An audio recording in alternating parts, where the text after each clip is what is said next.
Every single Wednesday, 4:30 p.m. Central Standard Time, we're coming to you with Wanna Know Wednesday. Today, I want to sit down and talk a little bit about expenses and saving versus earning more money and revenue.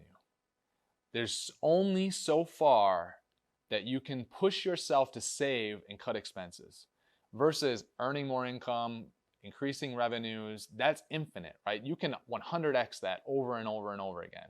You can only take your expenses from 10 to 0. You can't go any further than 0. And you know what? Expenses are a necessary thing. They're always going to happen, personal and business life. So you're never going to take that from 10 to 0 or 1,000 to 0. Maybe you can take it from 1,000 to 100, 1,000 to 500, 1,000 to 750. But at some point, you're going to get to a point, whether that's at 0 or before 0, where you cannot cut any more expenses. And so when you are first starting, let's use me for example. 9 years ago, I was starting this whole thing, right? 13 years if you talk about time I spent learning. And when I was learning, I realized that I had to have money that I could then put to work in investments so that I could then get paid, and my money working those investments could double, triple, quadruple. I can take that money and go do it again. Tomorrow, 4:30 Central Standard Time, I'm releasing a project I'm super excited about, Ballin' with Spaulding, Season 1, Episode 1. Be on the lookout. When we're just starting, we got to be able to save. That's really all that we can. That's really all that we think that we can do from day one. And it does have a big impact, right? For the first maybe 3 months, for the first maybe 6 months, for the first year to 2 years. But again, you can only take it down so far. So when I first started, I tried to pay attention to every single thing. I mean, I'm talking like how many times I went to Jimmy John's. I was scared. Like every time I went to Jimmy John's, I had like $6 that would go out of my pocket. You know, which crazy inflation has taken those subs up to like $10 now. But back in the day, 9, 12 years ago, the Jimmy John's subs were about $6. Every time I went to freaking Jimmy John's, in my head, I was thinking about, man, this $6 that I'm giving up today and not saving to put towards an investment is $6 that I'm giving away for this sandwich, and that is basically 18 less dollars that I'm gonna have 3 years from now, 5 years from now, 10 years from now. And I would do that with everything. The thing that I find very, very interesting is that through this journey, and I think with each year that's gone by, I've become less and less worried about how much I can cut in my business expenses and personal expenses. Now, I'm always looking for the cheapest contract. I'm always looking for a cheaper vendor when it comes to whatever it might be in a business. Now, I'm always looking for the cheapest contract, yes. And I'm looking for, you know, if you talk to my wife, she's gonna say, what are you talking about in this video? Because, you know, you're definitely still paying attention to expenses. So it's not that I'm not paying attention to expenses, but I give the expenses less of my attention and less weight than I used to, right? When I was making $3,000 a month out of college, I'd spent zero money. I was living at home. I didn't buy a nicer car. I was driving a 94 Ford Explorer, right? And I was paying attention to everything because I'm like, man, I'm only making $3,000 a month right now. If my expenses go above 500 or 1,000, I'm not going to have the 2,000 or 2,500 anymore to save for my first 4 unit, right? So I was thinking that way, which again, it's okay because it's a step in the right direction. But I couldn't take my expenses and drop them lower than $1,000 or $500 a month, right? And I will never, ever be able to drop them lower than 0. And if my income only stayed at 3,000, while I did if I was successful and drop my expenses all the way to 0, then the max that I can save each month is $3,000 a month that can go towards, you know, the investment savings that I have, which will ultimately then, when we find a deal, all of that investment savings is going to get put in that deal for cash flow, right? So basically I was capped at $36,000 a year with that thinking. Then I got to the point where I was making $9,000, $10,000 a month, and my expenses were still $1,000 a month. So now I was able to save $9,000 a month. Do you see? And the crazy thing is, it only took me like 6 to 12 months to get my income from $3,000 to $10,000 a month. And when I did that, I was able to save that much more. So it took me that 3 to 12 months to raise my income from $3,000 to $10,000 a month. My expenses stayed ballpark the same. And that's what kind of started to open my mind up a little bit. Now, I was still ultra conservative. I was still ultra focused on the expenses.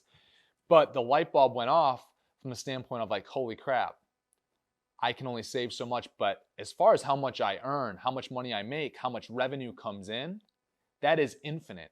I was talking with one of our investors the other day, and we were talking about something for him to save some money. And he's like, you know what? Right now, we're focused on 100xing our revenue, and we're a little bit less concerned about saving 1 to 3% in expenses. And I'm like, God damn, I think the same way, 100%, I agree, right?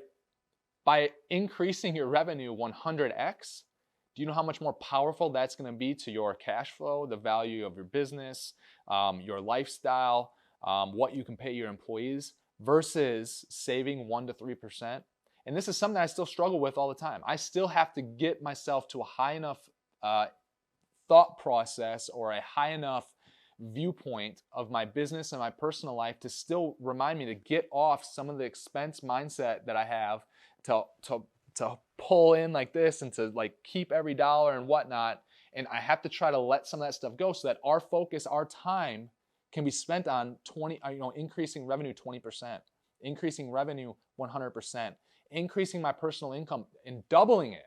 Not just increasing it, but doubling my personal income versus worried about my wife going to Target and spending X amount of dollars at Target, or versus me worried about a meal with my family, what I'm paying, right? So the moment that you can remove the lid on the mindset about revenue, personal earnings, and money coming in, and how that can be an infinite increase versus how much you can save, is the moment that you're going to make a huge jump in your business and your personal financial condition and your net worth. I've gotten to the point now where there's certain things, like I go to a restaurant now, I don't even look at the bill. It could be, if it's just by myself and it's a it's a $10 Jimmy John's sub these days because of Biden and the inflation, right? But if it's a $10 Jimmy John's sub, I'm not going and looking at that receipt and being like, oh damn, there goes $10, that's $30 I'm not gonna have. My mindset has gone beyond that personally 90% of the time, right? There's still times it sucks me back in, even me. So we all have to pay attention to this. But then there's also times that I'm going out to eat, not just by myself at Jimmy John's, but with my family. And maybe it's a super nice place. And the bill there might be 8 or 10 of us, and the bill might be $600 or $800. I don't even look at the receipt anymore. I'm not sitting there and be like, oh, Jimmy didn't order a Coke. Like if they added a Coke in there, I might miss the Coke, right? I signed the bill. Now, some people in our controller would be like, holy crap, this is really what's going on. This is your mindset. Yes, it's my mindset because I've completely changed. I'm trying to change and let go of certain things, and it's a mindset thing for me. I've gotten to a place in my mind that I truly believe that we can focus on the revenue more, and that's going to have more impact. Now, I'm not saying you don't pay attention to your expenses. I'm not saying that you don't have processes and procedures in to limit expenses. I'm not saying you go and buy the flashy things. I'm not saying you go and upgrade your car right now.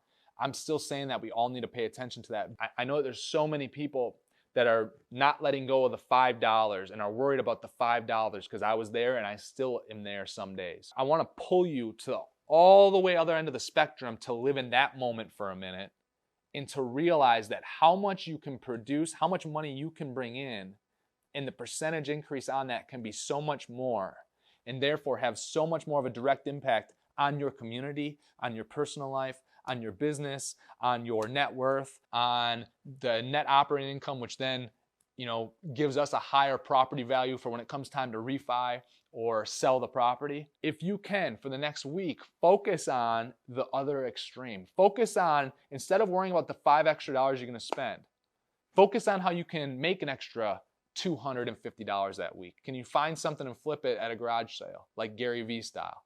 And to start with, it might be trading your hours for dollars, right? But then also, how can you get to a point where it's not just the hours that you're trading, and you do have a side thing where you're selling things that you're passionate about or know about or whatever to increase your income? Because now all of a sudden, if you stop worrying about that extra $5 a week that you're spending, and if you can flip that mindset to instead bring in $250 each week, that $5 you're worried about on a weekly basis becomes a lot less meaningful and impactful, and it doesn't control you or own you anymore. But now ultimately what you want to do is turn that $250 into $2,500. 2,000, 250,000, 2.5 million, 25 million, 250 million, 2.5 billion, 25 billion. How can you pull more in versus always conserving, contracting, and trying to take my expenses to zero, right? There's things that you want to do with your family. There's things you want to do in personal life. There's hobbies that you might have. There's maybe a sporting event you want to go to. There might be a hobby you want to pick up like golf or horseback riding that are expensive hobbies, right? You aren't going to want to cut those things that you want to do in your life with your family, with the people that you care about. You only get one life. You don't want to focus so much on cutting out those things because of the effect that you have money-wise. Why not find a way to increase how much you're bringing in through a hobby or through a side gig, through driving Uber, whatever, to then be able to cover those things and pay for them, right? Now, ultimately, hopefully, you're going to raise your income, still save your, still not increase your expenses, save that income, invest it in cash flow producing assets, and then hopefully you're doing your hobbies, going on vacations, paying for things for your family and things that you want to do through the cash flow, your properties, which is what I've done. The house that I bought, the boat that we bought, I would have never been able to do that prior to cash flow producing assets. That is how I view savings. That's how I view expenses. And that's how I'm trying to get to pull some of you guys to look at this from a little bit different light and still be aware and conscious of your expenses. But also, hey, how can you go out and 10x, 100x like my buddy's going to do, or 1,000x the revenue or your income, personal income each month, each year, each decade. Please subscribe to the channel, like the video, ask a question. A lot of times we take the questions to be able to create the next Want to Know Wednesday.